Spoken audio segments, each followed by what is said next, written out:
জয় জগন্নাথ। আশা করছি জগন্নাথের কৃপায় তোমরা সবাই বেশ ভালো আছো। এই ভিডিওটা হলো রথযাত্রার দিনের। তোমরা অনেকেই হয়তো এতদিনে জেনে গেছো আমার একটা ক্লাউড কিচেন রয়েছে। আর এই ক্লাউড কিচেনে রথযাত্রার দিন ছিল স্পেশাল একটা ভোগের থালি। আর এই থালিটা আমি খুব যত্ন করে অনেকগুলো আইটেম দিয়ে সুন্দর করে সাজিয়েছিলাম।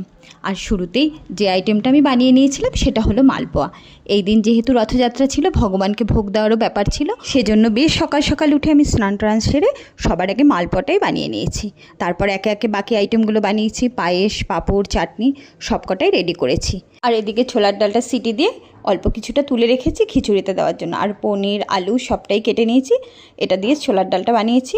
আর এখানে দেখো টেবিলে আমার সব কিছু পরিষ্কার মতো গুছিয়ে রেখে দিয়েছি। সব আইটেমগুলো হয়ে গেছে। এবার ঠান্ডা হলে এই ছোটো ছোটো আইটেমগুলো যদি আমি রান্নার মাঝখানে প্যাক করে ফেলি তাহলে আমার কিন্তু অনেকটা সুবিধা হয়। ছোলার ডালটার জন্য প্রথমে যে পনিরগুলো রেখেছিলাম সেগুলো কড়াই গরম করে একটু নুন হলুদ দিয়ে পনিরগুলো ভেজে পাশে একটু গরম জল করে তার মধ্যে ভিজিয়ে রেখেছি। এইভাবে যদি গরম জলের মধ্যে একটু ভিজিয়ে রাখা হয় না, পনিরগুলো বেশ নরম থাকে। এরপর কড়াইতে তেল দিয়ে তার মধ্যে গোটা গরম মশলা, জিরে, তেজপাতা সব ফোড়ন দিয়ে আলুটা দিয়ে নুন হলুদ দিয়ে কিছুক্ষণ ভাজার পরে ওই আদা, জিরের গুঁড়ো, ধনের গুঁড়ো আর অল্প একটু শুকনো লঙ্কা দিয়েছি।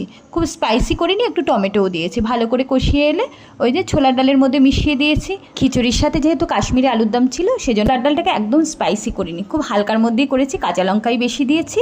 আর নামানোর আগে এই কিশমিশ, নারকেল আর ওই যে পনিরটা ভেজে রেখেছিলাম সেগুলো সব মিশিয়ে দিয়েছি। পরিমাণ মতো একটু মিষ্টি দিয়েছি আর শেষে একটু ধনেপাতা দিয়েছি।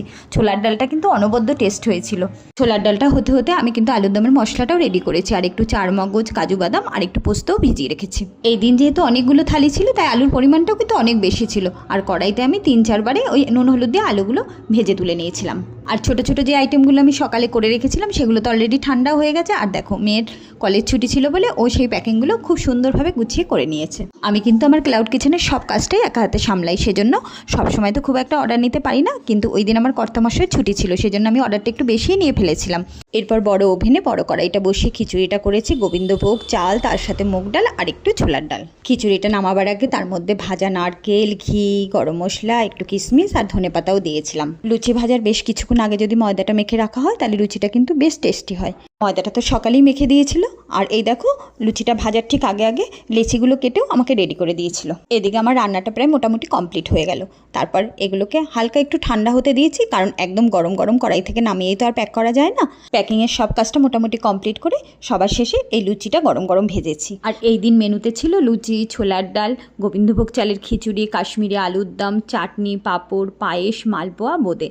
রথযাত্রার দিন তোমরা যারা যারা এই ভোগের থালিটা নিয়েছিলে তারা তো জানো এটা কতটা টেস্টি হয়েছিল। আর যারা যারা পাওনি তাদের জন্য উল্টো রথে আবার একটা স্পেশাল ভোগের থালি আসছে, তাই তোমরা